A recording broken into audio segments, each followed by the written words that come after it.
Welcome back to another SCP reading, dear researchers. Today we're going to be reading SCP-495, Thingmaker. Now without further ado, item number SCP-495, Object Class, Safe, Special Containment Procedures. SCP-495 is to be kept in a locked room plugged into a standard active 120-volt power outlet when not in use.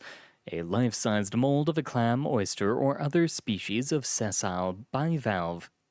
And a footnote here. Personnel are reminded that not all bivalves are sessile. In the event of the mold being destroyed, consult with an on-site malacologist before obtaining a replacement.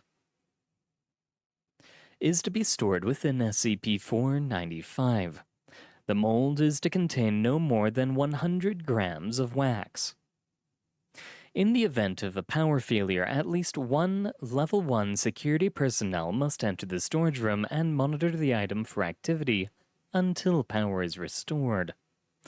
Researchers wishing to use SCP-495 must submit a written description of the planned experiment to Dr.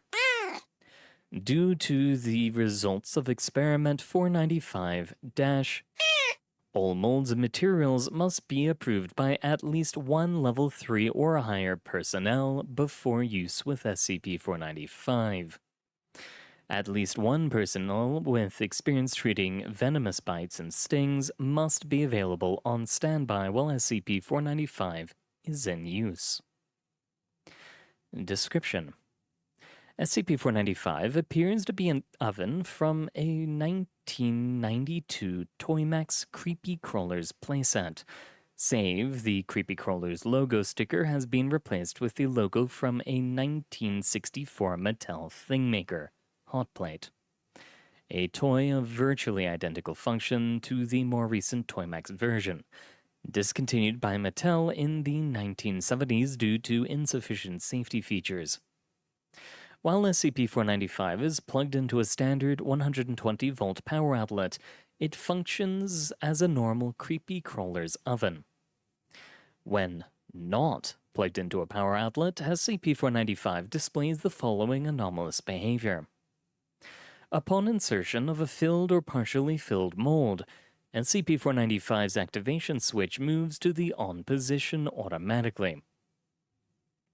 The internal heating lamp appears to remain unlit, but the oven begins to gain warmth from an unknown source, reaching a peak internal temperature of 257.2 degrees Celsius, as measured by infrared camera. After approximately 8 minutes, SCP-495's activation switch moves to the off position automatically. Contrary to the behavior of a standard Toymax Creepy Crawler oven, SCP-495's door will open immediately instead of remaining locked while the mold cools. All molded items will animate upon removal from the oven, behaving as though they were natural organisms. Animated objects are physically detailed well beyond what their molds would seem to allow, appearing physically identical to their natural counterparts save for unusual coloration corresponding to the materials used to fill their molds. Dissection of animated objects reveals tissues and other internal structures composed entirely of whatever material was used to fill the mold. Any substance and mold used by SCP-495 will produce results. Handmade molds or substances other than Toymax or Mattel plastic goop, such as chocolate or wax, will result in animate objects. Addendum. Just because they're made of plastic doesn't mean they're safe. Where the venom comes from, I don't know, but we have an agent that is now in the infirmary after being bitten by a tiny purple asp. Please treat the products of SCP-495 as you would any venomous animal. Doctor. And with that, we've come to the end of our reading, dear researchers. Thank you very much for coming. It has been an honor reading for you. And, hey, we're back to being on time.